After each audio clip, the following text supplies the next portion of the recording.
Thank you for joining us tonight. My name is Jim Lawrence, and I have the honor of being the board chair of Fixin San Mateo County. I want to start by saying your presence here really matters. For those joining us for the first time, Fixin San Mateo County is a community-led organization with a clear and urgent mission. That is to persuade our San Mateo County Board of Supervisors to fully exercise the authority granted them under AB 1185 and establish an independent civilian oversight board, along with a permanent Inspector General's office for our county sheriffs. Ladies and gentlemen, we're really at a critical moment in our county. We have a new sheriff who took office this past November.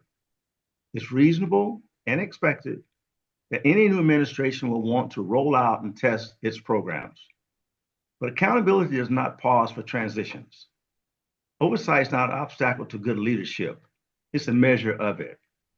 And that brings me back to all of you. Your involvement is essential.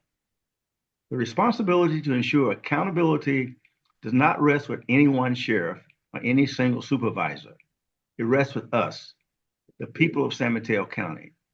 We must insist that our Board of Supervisors uphold their duty to the public and ensure meaningful, independent oversight of our Sheriff's Office. Again, thank you for showing up, thank you for caring, and thank you for being a part of this very important work. I'll turn it back to the moderator. And I'm Nancy Goodben, the Executive Director of Fixin San Mateo County, and I'm delighted to introduce our speaker, Dr. Hansel Alejandro Aguilar. He's the Director of Police Accountability for the City of Berkeley. He previously served as Executive Director of the Charlottesville, Virginia Civilian Police Oversight Board, and he also serves as an adjunct faculty member at George Mason University in Virginia. Dr. Aguilar was born in San Pedro Sula in Honduras, and his family roots trace back to Puerto Cortes. He migrated with his family to New Jersey at the age of 8. He holds a PhD in sociology from George Mason University, where he also earned his MA, and he received his BA from Rutgers University, double majoring in criminal justice and sociology. His research interests are in transnationalism, unaccompanied immigrant minors, Northern Triangle, juvenile delinquency, religion, criminal justice, and immigration. Welcome, Hansel. Good evening. Thank you, Nancy, for the introduction, and thank you, Fixin San Mateo. Voy a decir esta parte en español. Me llamo Hansel Aguilar. Muchas gracias por invitarme. Vamos a tener una conversación hoy, como mencionaron, para los que están presentes en esta sesión. No hay intérprete y no voy a hacer esto en español, pero solo quería saludarlos a la comunidad en español. So I just basically reinforced the fact that we don't have an interpreter, but I was glad to introduce myself to the Spanish speakers that may be on the call today. I just want to do a few things while we're here tonight gathered. I really appreciate Fixin San Mateo's, their interest in the op-ed that I wrote a few months back, and also they graciously invited me and my cousin to their holiday party last month, and we appreciated being present there and seeing the good work that's being done and the words and the sheriff being there. As you noted, there is a pivotal moment right now for San Mateo, but you are not alone. You are part of a community of civilian oversight practitioners around not only the country, but around the world. In my tenure as a civilian oversight and law enforcement practitioner, I've had the opportunity to also travel to CACOL, which is the Canadian Association of Civilian Oversight and Law Enforcement. And I've had the opportunity to see what our partners up north are struggling with in terms of police accountability and where their successes are. And in many regards, again, we're all fighting the same the struggle, and we're trying to make our communities safer for everyone. I want to just spend a little bit of time of how I got in this field, just to situate our conversation tonight. It is going to be brief. I won't be able to touch everything in 15 to 20 minutes, but I do want to let you know my positionality, where I come from as a person, as a practitioner. And one of the things that I'd like to start with is I remember part of my bio includes that I did a short uh, um, career, 2 years in law enforcement. While I was at George Mason, I was a patrol officer on the campus. And as Nancy noted, I am a native of Honduras, and I travel regularly. And while I was a law enforcement officer, I went back home, and there was a cousin that I've been mentoring for a while, and he was 8 years old at the time. And I remember him asking me what I did for a profession, and I told him I was a law enforcement officer, and he looked at me, and then he shook his head, and then I said, "What's wrong?" And he said, I just lost all respect for you." Mind you, he was 8 years old at the time, and I was blown away by the notion that somebody so young could have that worldview, that they would lose respect for somebody that they had appreciation for because of their profession. And I think that, obviously I don't want to compare the law enforcement landscape in Honduras to the U.S., but in many regards, there are community members all across the world that don't feel safe around law enforcement. And civilian oversight is an opportunity for community members to be engaged in the process to hold officers accountable. So that's what we're about. We often get opposition from police unions and other individuals that may come from a different worldview, saying that we're cop haters, that we're only interested in defunding the police and making our communities unsafe, and that could be further from the truth.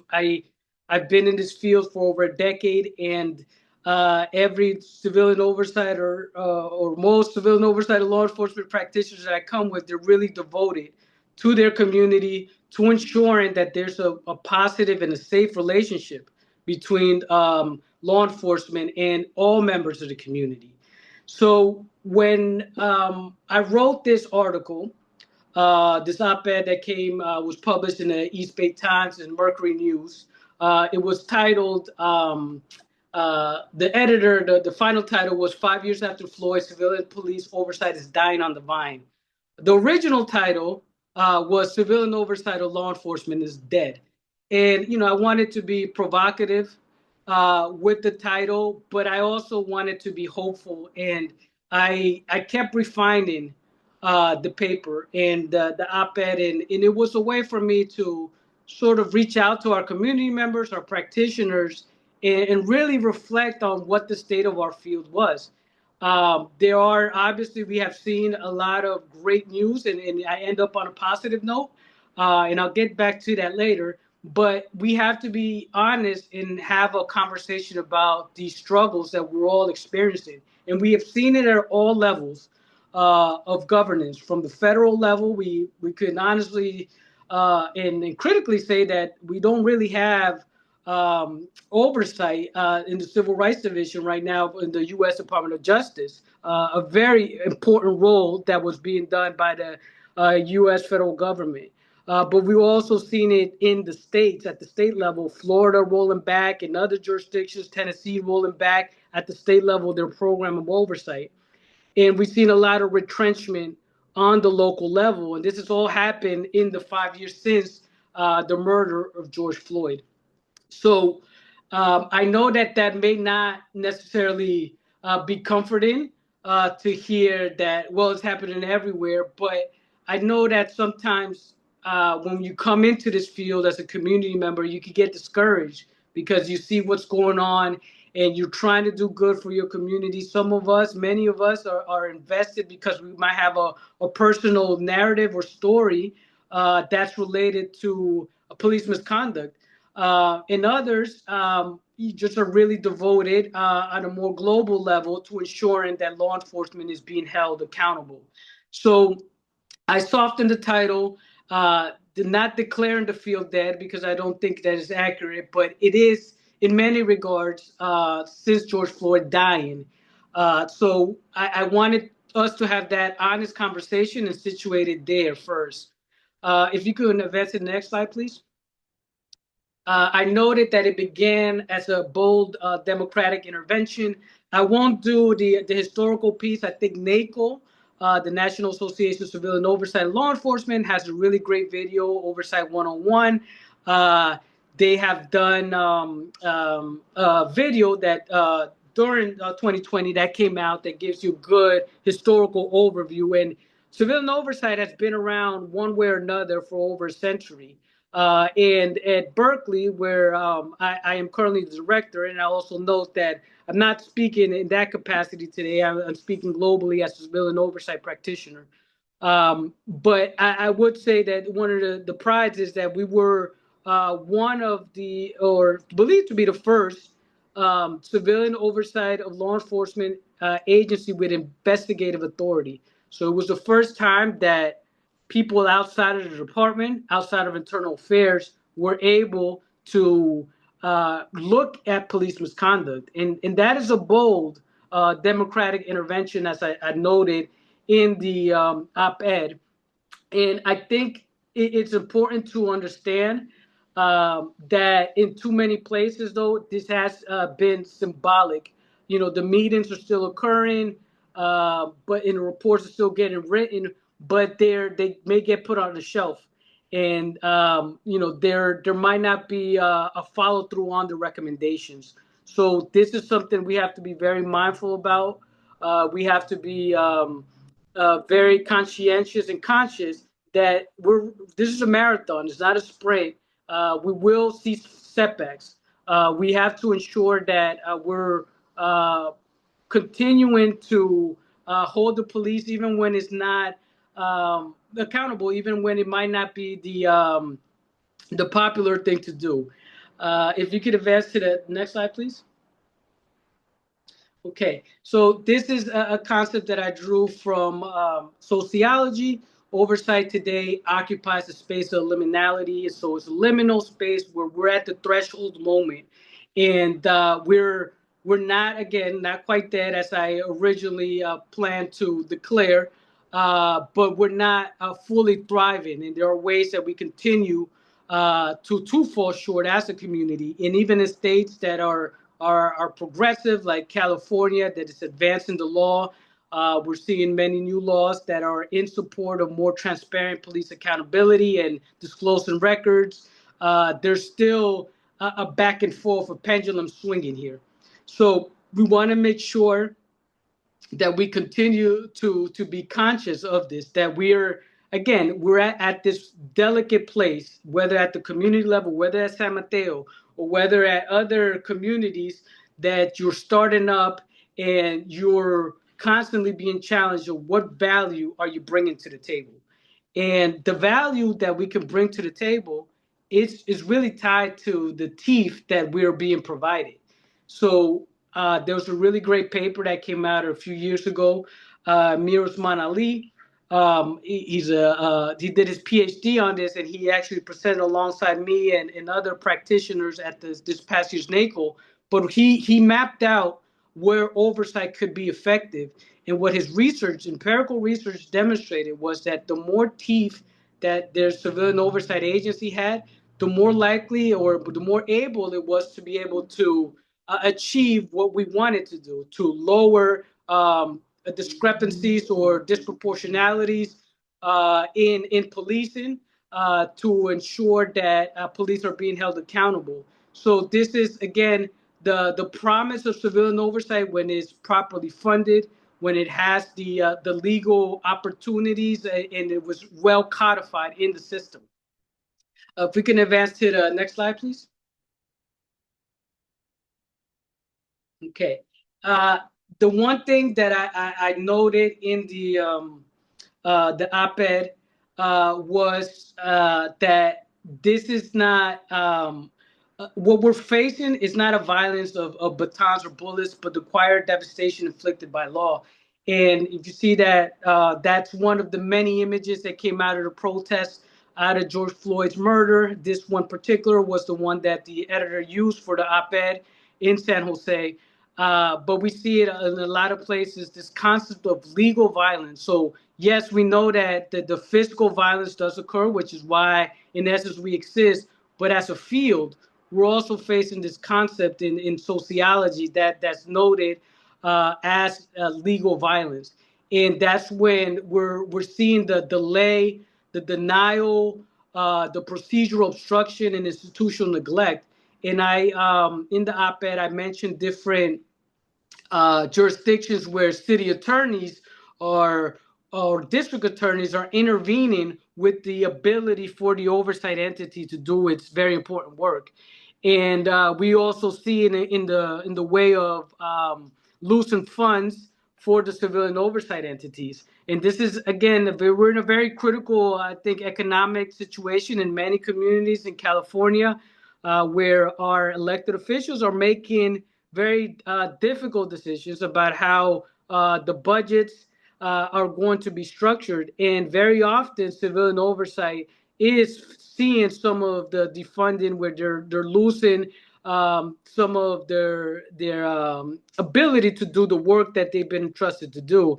And an example out of New York, how that body has changed its ability to do its work. They created what was called a SRAP, a Strategic Resource Allocation Disposition, a few years back, where they told community members, because of the budget constraints that we have, we won't be able to investigate all cases we're allowed to. So we're going to have to prioritize in different ways. And other communities are having to do those tough decisions. That the legal mandate may be very wide, but the funding might not allow for all of the what the charter or the enabling legislation wants the oversight body to do.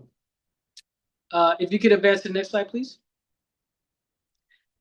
Oversight was never meant to be convenient. This is out of this image.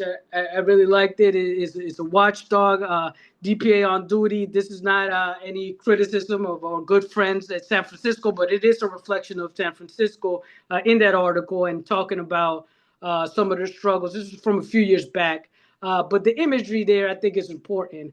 We use the symbolism of a watchdog. And we have to be able to bark when it's appropriate, but we also have to be able to bite when it's appropriate. And very often, it's not as straightforward, and you have to do a lot of calculations and ethical considerations for the institutional relationships, but also for the community. And we are in a field where we unfortunately we can't please everybody. So somebody's always going to be dissatisfied with our decisions, but we have to make sure that we're making the best decisions, that we're grounded in our ethics. We're grounded in principles of community and constitutional policing. And NACOL, if you are a practitioner of civilian oversight and law enforcement and you're connected to NACOL, we know that they have principles of effective oversight, and they also have an ethical code, which is very it's very beautiful. If you haven't read it, I recommend you look at it. It took different elements of different codes of ethics, and it's something that we should always abide by when we're doing our oversight work. That we're not going to, again, be in a position where we're making convenient decisions, and we have to be comfortable doing that. If you could advance to the next slide, please.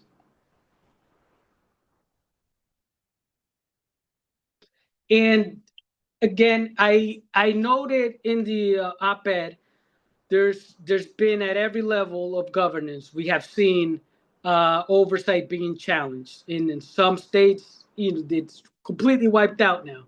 Practitioners have had to move on.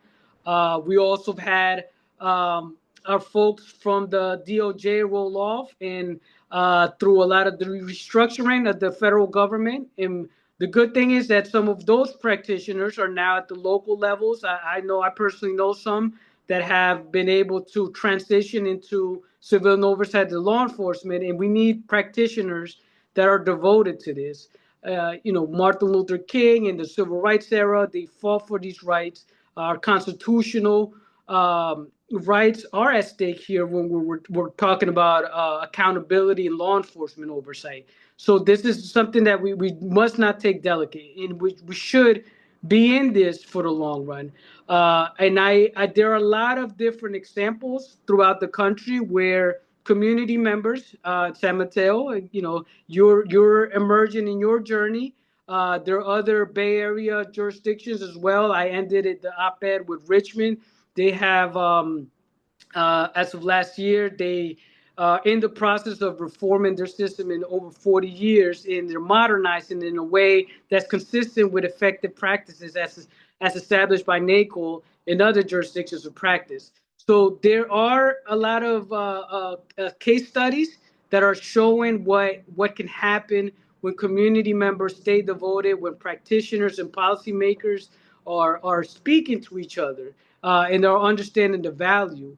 And there again, we're always challenged to say, what do we bring to the table? Where does civilian oversight actually contribute to this? And sometimes it's not might be as measurable as we and I think we just don't do a good job capturing some of our success stories. But it might not be as obvious. But I'll tell you this as a personal anecdote at the city of Berkeley, we launched a therapy animal program. We have Lucky, a chocolate Labrador mixed lab. He's actually from Honduras. Myself is I'm his partner, and he sits in on our interviews. And sometimes community members, even if we can't, they might be interested in having a sustained finding. And sometimes the evidence just doesn't show that. But we provide the space for community members to be heard, to be treated with dignity and respect. And our therapy animal program is one of those sort of unmeasurable things, as we continue to develop it. But I've seen community members just be uplifted by being able to have a soothing conversation about something that's very traumatic to them. And we're an opportunity and a platform for community members to have a voice in accountability of law enforcement. So there are, again, a lot of things that we bring to the table. We need to do a better job articulating it, especially when it comes to budget season, when it comes to our policies, and when it comes to our procedures.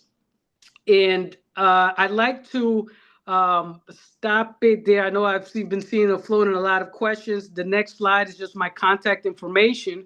But I understand that there were a few questions that are going to be fielded my way. But again, I'm very grateful for this opportunity to be here tonight, for the opportunity to share some of the insights from the op-ed. I know that it was very compressed, and I'm happy to continue this conversation offline if we reach out and connect. But I'm happy to entertain the questions we have here tonight.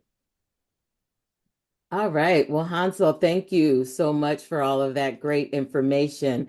And we do have some wonderful questions in the chat. And I'll start with a very easy one. I'm kidding.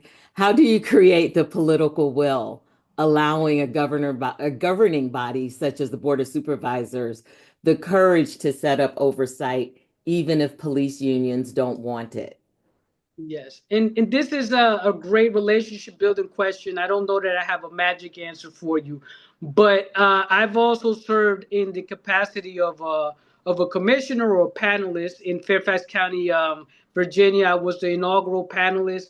Our entity was formed out of a tragic incident in like in many communities. And one of the things is to just do the relationship building, talk to your elected officials, but also making sure we're connected with community members and keeping them informed. We can't have civilian oversight be important at election season. This is a 24/7 conversation, and we have to make sure that we're constantly talking about what the data shows. We have uncomfortable conversations about racial disparities, because a lot of communities want to think that we're better than that. And we have a racialized, history in this country. We have to own it and accept it. And we have to find ways that our elected officials are reminded about what's at stake here. We're talking about life and death. We're talking about constitutional rights. So you have to continuously talk to them, and you have to make the space for people to feel comfortable. And I think that's some of the lessons that I've learned in this field. Okay, thank you. And then how much time and effort do you think should be spent on getting law enforcement officials to trying to convince them that oversight practitioners are not their enemy, that we're not against them? That's a great question. I see it both sociologically and as a practitioner. We can't ignore the thin blue line. That is a fraternity mindset, and I tell you from being also within the field, I have seen it personally. I've seen the locker room talk, and I've been in conversations where it feels uncomfortable to call people out, but it's important to do it. And it is important to have that conversation. In Berkeley, again, we had who's considered the father of modern day policing, and I think it's important for community member August Vollmer, but it's important for our police officers to understand they're part of the community and that they need to make sure that they're understanding their role in the community and relationship building. And we're not here to take away their jobs per se, but if they do violate their constitutional oath, that is going to be a consequence. Nobody's above accountability. So we have to have the difficult conversations, but being able to do it in a safe manner, I think is important. Okay. And how do you counteract the message that often law enforcement agencies give that any type of oversight or any type of talking about its funding threatens public safety? Yeah, and sorry, I had some background noise, but I think I would ask them to show the empirical evidence if they're making that claim. Where have they seen that accountability has resulted in worse community outcomes? And there, I think what we're trying to do is put guardrails, and rightfully so. We also need to talk about harm holistically. We're adopting a lot of technologies. The AOPRs, the automated license plate readers, are being used a lot, and we have seen a lot of ways that it has caused community harm. Some of these technologies, and we have to be honest about that. So we have to balance this. Okay. And also, speaking of balance, you have groups like Fixin who are trying to build support for oversight and supporting victims of police violence and bias. And then you have law enforcement agencies who may be opposing oversight. Do you think groups like Fixin should, or how do we balance supporting one or the other, or should we focus more on the victims of police violence and bias, or trying to get law enforcement agencies to not so actively oppose oversight? Yeah, I think there shouldn't be a tension when we're talking about victims, if we're talking about public safety and community safety. There was clearly some sort of breach in the system, some dysfunction in the system that is leading to victims of police violence, and that is a violation of the oath. And if community members are unsafe, so are the law enforcement officers. If there's no trust in the law enforcement agencies and entities, that makes them unsafe too in many regards. So I think that we need to have that conversation. I don't know that it's an and or if or and or how do we do this, but we need to have the foundational basis on these very important points that we can't have victims of police. That is a misnomer. We should not have the state violating the rights of individuals and or harming them physically. Okay. Okay. And so we've talked about the fact that San Mateo County has a rather weak model of oversight with no inspector general, no subpoena power. Do you think starting with at least a weaker model of oversight is better than nothing at all? Or what are your thoughts about that? Yeah, and I like to come from a strength-based mentality. So even when you think about your system being weak, really latch on to what your authority is, because the fact that we're at the table, that's a show of strength, and that is important. There's a whole history where community members weren't able to look at police records and police files. So even like the review model, which many jurisdictions consider it to be a sort of one of the weakest models, there's a lot of, I think, benefits from being able to do effective review, because you're able to now have conversations about patterns and have conversations about how to change practices, procedures, and policies. So I will look at what your model allows for, and take a hold of that. And then, unfortunately, again, to build that political will, you have to be able to show some measurables, some metrics, deliverables. So you're saying, hey, look, we looked at this. We believe that if we had more authority, we would be able to have better outcomes. And one of the, again, back to the financial point, a lot of jurisdictions are spending a lot of money on settlements because of police misconduct. So, what would effective oversight mean for those communities? Okay. Okay. Thank you. And so understanding that city and county politics when it comes to law enforcement, with the chief often reporting to the mayor and the sheriff being an elected official, what are some of the challenges in Berkeley? Sure. And again, I'm generally talking in my general capacity as civilian oversight practitioner. Understood. But I would say there are benefits of I've served in jurisdictions where I've been reporting directly to the city manager, and jurisdictions where we report to the mayor and city council. And there's benefits and disadvantages of both. I think where the structure of that jurisdiction is important.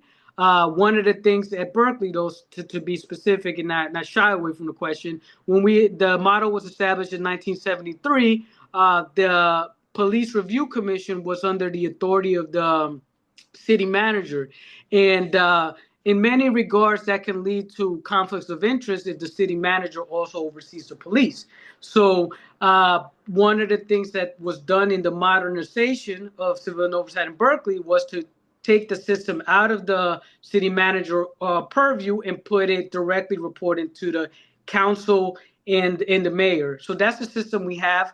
But again, they're elected officials come in cycles. So what might have been of interest for some elected officials may change over time. So there's still the sort of education that needs to be done, the relationship building that is inherent when leadership changes. Okay. Thank you. And I have a couple of questions here about successes. One, can you talk about any successes you all have had in Berkeley? And then in general, um, what does it look like? Because you said oversight has trouble sharing its successes. So what types of things do you look for that would demonstrate that success? Sure. In Berkeley, I would say one of the biggest recent successes was to modernize the system. So the 1973 commission was ordinance-based through Measure II, which received over 85% of voter support in 2021, is now charter-based. So now it has a stronger sort of legal standing. And that's also important legally because it also relates to funding and what councils can and cannot do when it relates to charter mandates. So we have a sort of stronger legal protection being under the charter. There are still, I think, a lot of opportunities for growth in Berkeley, even when you have a new system. There's still the growing pains of institutionalizing it and working with all the stakeholders internally and externally. And I want to make sure I address the second part. Could you repeat the second part, please? Yes, just that you mentioned that oversight seems to have difficulty talking about its successes. What do you look for in oversight that would be a success, that would Sure. describe success? Yeah, I think when we can make long-standing systemic change, we're positioned well. Um, Bart, the Office of the Independent Auditor under Russell Bloom, did a really great job in advocating for the removal of excited delirium from the verbiage of police officers. So I think when we're able to make those changes that impact globally, our communities, we're positioned well. And when we're the leaders in the space, we don't have to, again, we're talking about community policing, and we don't have to let police officers monopolize how they're structuring the systems. We're part of this system. We're electing individuals to hold them accountable. So wherever we're at the table and able to make longstanding changes to policies and law, I think we're positioning ourselves well. Okay. Wonderful. Thank you. And speaking of elections, what are your thoughts about whether it's easier to hold the sheriff more accountable if they're elected or appointed by like the county board?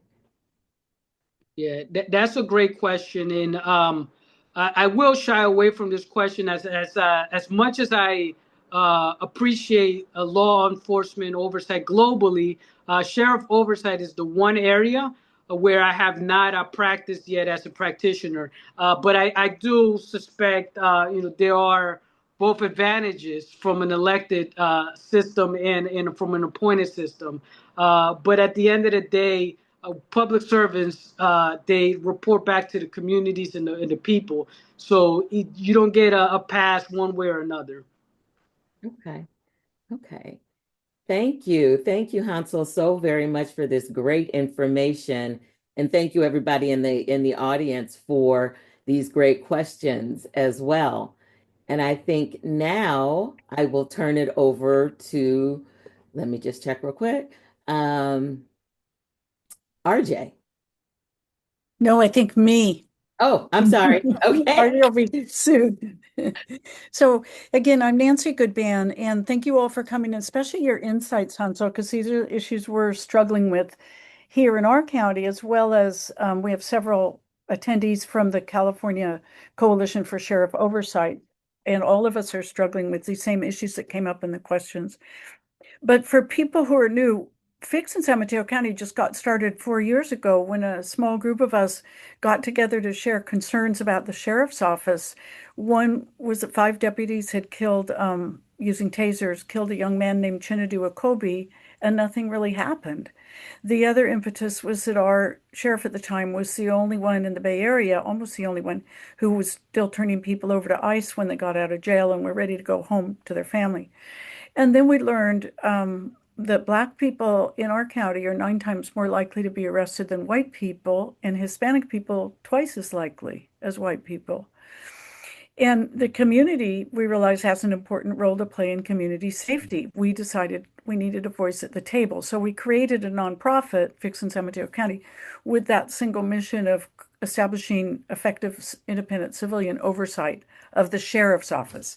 And that's because the sheriff doesn't have checks and balances. They can't be fired by the city, by the city manager or the mayor or city council. And state law, Assembly Bill 1185, did empower supervisors to create sheriff oversight boards and inspectors general, both with subpoena power, and that's what we pushed for. We got endorsement votes from 6 cities and towns: East Palo Alto, Half Moon Bay. I think Harvey Roarbeck, who was the city council lead in Half Moon Bay, they were the first city to endorse us. Portola Valley, Redwood City, San Mateo, North Fair Oaks Community Council, and more than 35 faith communities, community organizations, political clubs, the County Democratic Party.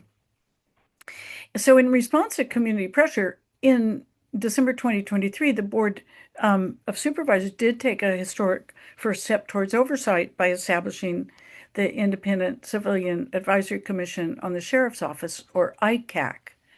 ICAC, we call it. But they didn't set up an inspector general. And I will say that we do have attendees here from our ICAC who are commissioners. ICAC started meeting in July a year ago and went to the board this past August to recommend that they do create an ongoing inspector general. What is an inspector general? That's somebody who's not a group of civilians who looks at general trends and policies, but they look at specific incidents like deaths in the jail or use of force allegations or systemic issues such as racial disparities in arrests. They develop a relationship with the sheriff and the community. They look at trends, they identify patterns, they nip problems in the bud, and they can address systemic issues such as deaths in the jail due to drug use and suicide, which is what we have here, and the fact that people in our jail can't get birthday cards or personal mail, and the fact that we were getting complaints about the lack of religious services access in our local jail. So our goal, Fixin's goal, and the Coalition for a Safer San Mateo County goal in 2026 is to convince at least 3 members of the Board of Supervisors to vote to create a regular inspector general, an ongoing inspector general. There are no counties that have a model like ours, which is what they call an ad hoc panel of experts that they can call in a crisis. If you wait till a crisis is too late, and we do have people who have said, and one's a very good inspector general in another county who I think is here tonight, who said that's crazy. That doesn't make any sense. I've never heard of anything like that, where you just randomly wait till everything falls apart and then you bring in somebody to look at it as an ad hoc basis. So we want them to own up to this. So speaking of political will, we really need the 3 votes. So what we need to do is really outreach to the broader community, to educate, to organize, and continue the momentum that we've already got going. All of us here can help. This is what Jim said too. We can spread the word. We can talk to our own supervisor. We can talk to other elected officials, city council members who have a lot of say.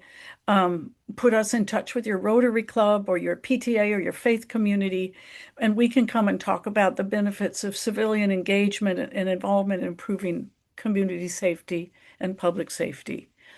And at the same time, we're also building relationships with the new sheriff and their new command staff, because NACL has said oversight is not something you do to the sheriff. If you want it to work, you do it with the sheriff. So it will win us no favors, do us no favors to make an enemy of anyone, even if they say right now they don't really want an inspector general. And so we're looking at things where we can problem solve and really get together and improve policies and procedures that we agree on. And there are a lot of areas like that. For example, we've been meeting with the jail captain because the community had been complaining to ICAC that there's a lack of services and access to religious services in the jail. And the jail has substantially improved those services. They've come a quarter of the way that we asked them to, and that's huge in a couple of months. Even they did it even under the difficult administration. We're hoping to make a lot more headway on that. So these are the kind of things that we're going to be working on, and where we need your help is outreaching to the community about the kinds of issues that Hansel's talking about and that we're facing. So now I'll turn it over to Trina for more specific call of action. Then she can tell RJ to come on. Yes, thank you. Thank you. So I'm back again, and just a few ways you can get involved and stay informed.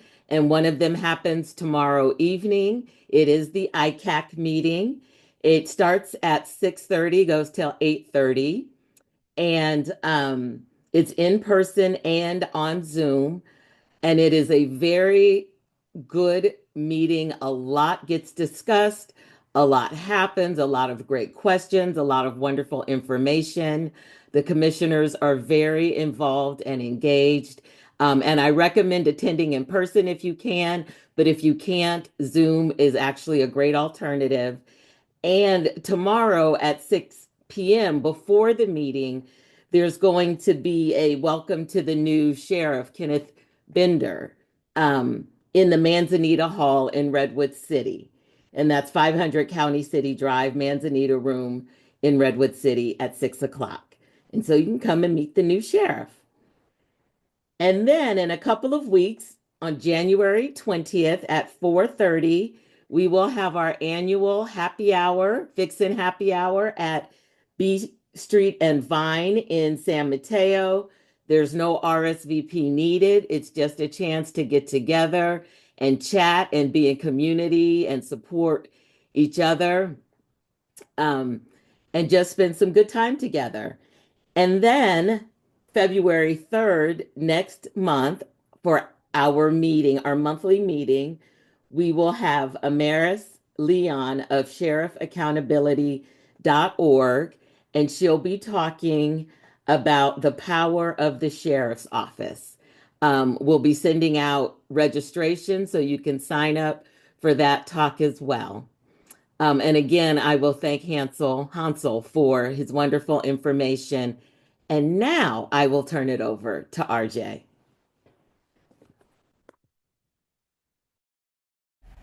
Good evening, Hansel. Thank you so much for kicking off our meeting, our all hands here in January.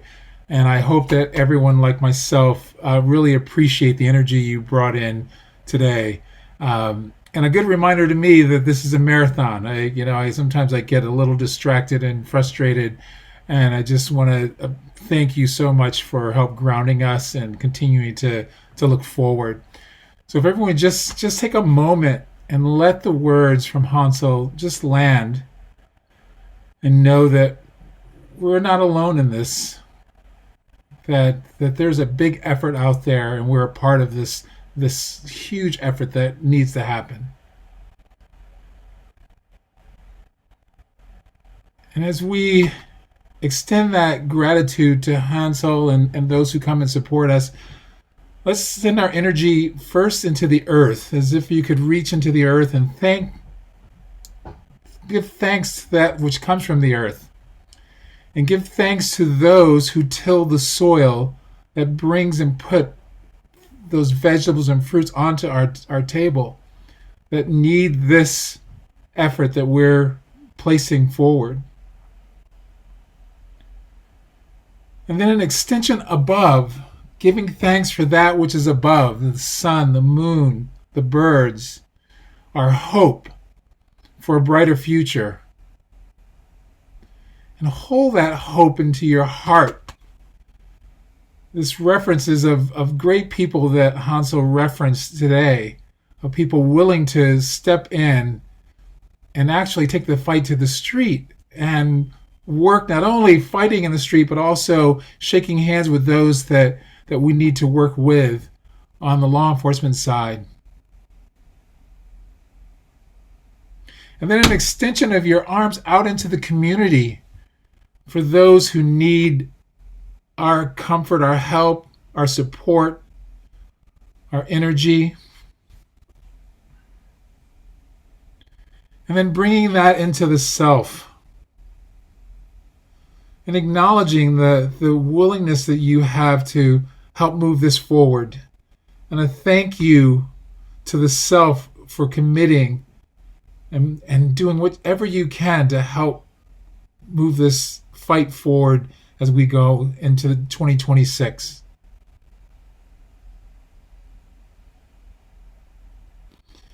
And with that, I thank you all for your practice and for being here with us this evening. And we look forward to, especially those of you who are new, to continue to work with us. Join us in this fight. I appreciate you all. Thank you. And again, thank you, Hansel. We will see some of you at the ICAC meeting tomorrow. We will see some of you at happy hour, and we'll hopefully see all of you February 3rd to hear about the sheriff office's power from the Sheriff Accountability Action Group. Good night, everyone. Thank you and good night. Thank you. Good night. Right.